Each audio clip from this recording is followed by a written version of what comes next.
Yo, what's good everybody? It's your boy King Killer back here today with another video. Thank y'all for dropping by. Hopefully you guys are enjoying your day.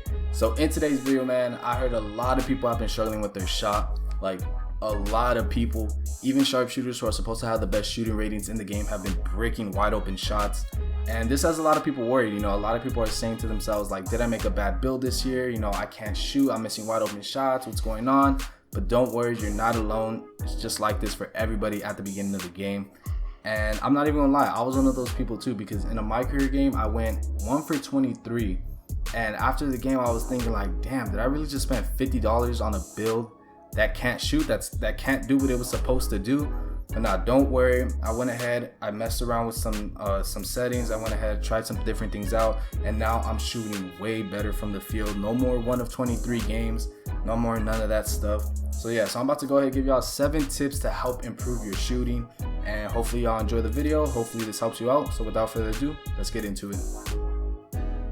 Alright, so first thing you want to do is you're going to want to go to your controller settings and make sure that your shot meter is on and shot aiming is off. Now, I do realize you do get a boost when your shot meter is off, but it only makes sense to have it on for the meantime, just because it's the beginning of the game, it's a new game, you know, you're probably using a different jump shot and the shooting is different this year. So to me, it only makes sense to have that on. But later on, once you do get used to the shot, once you get the shooting down and everything, then you can go ahead and turn it back off. But for right now, I recommend having it on.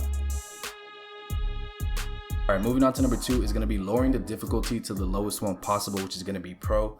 Now, you won't earn as much VC or badge points as you would get playing on Hall of Fame, but for the meantime, you do want to have it on Pro just because you're trying to get some type of badge points to get some type of badges. And you know, you're more than likely to go 8 for 10 on a game in Pro difficulty than you would on Hall of Fame difficulty. So for the meantime, you know, you just want to go ahead, have it on Pro, and then once you get some badges, you could go ahead, and then that's when you could go switch it up to Hall of Fame. Alright, moving on to number 3 is going to be getting a good jump shot. So ideally, you want your jump shot to be quick, you want it to be easy to remember, and you just want to be comfortable with your jump shot. Now, at the moment, I don't have a jump shot that I would recommend to you guys. I'm currently testing out some type of different jump shots, trying to see some old jump shots, seeing if they work in 2K21. But for right now, I don't have one that I recommend. But when I do find the one that I do like and I feel is good enough to share with you guys, I'll definitely go ahead and make a video on that. Alright, moving on to the next tip, and I mean, you guys should have already seen this one coming. This is a no-brainer. But go ahead and buy boosts. So once you spawn into the neighborhood, go to the right and keep walking until you see a little red booth that says buy boost. And once you get there, you know, you're just gonna want to go ahead, you're gonna want to stock up on these. They're like 1500 VC for a pack of 10, and you get a +5 attribute boost to your shooting. And yeah, I would just recommend you buy a bunch of these if you have the VC, and also if you do have some extra VC, I'd recommend buying the stamina boost as well. And obviously these are going to help you a ton because, you know, you're not really getting your shot down, and these are going to give you a shot boost. So yeah, and also too, once you buy them, you don't got to worry about applying them, they automatically apply.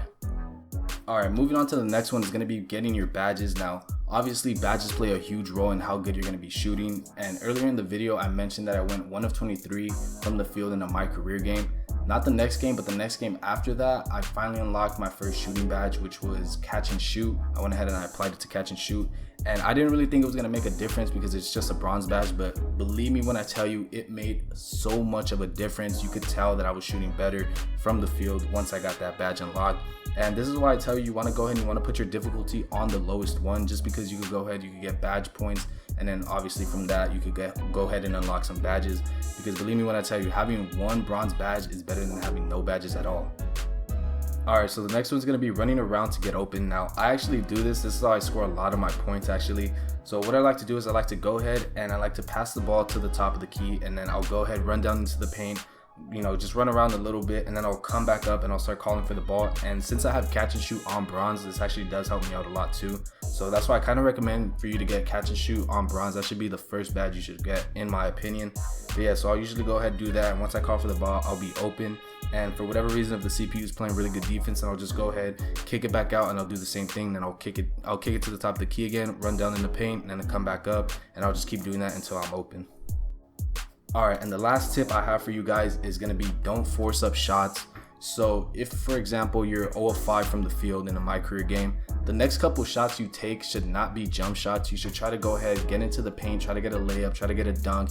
Even if you could get free throws, that's gonna help you out, because if you keep shooting and you keep missing, eventually you're gonna go cold. And once you get cold, it's gonna be hard to not be cold, and it's gonna be even more difficult for you to make shots when you're cold.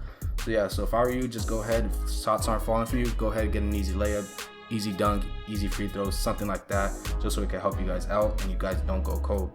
But yeah, man, that's gonna do it for today's video. If you guys did enjoy, make sure to go ahead and drop a like on the video, subscribe to the channel if you haven't already, and make sure to follow me on Twitter. Link will be in the description. But yeah, man, hopefully these tips helped you guys out. Hopefully you guys are able to shoot better from the field. But yeah, man, let me know what you guys think in the comments down below. But other than that, catch y'all next time. Stay safe. I'm out. Peace.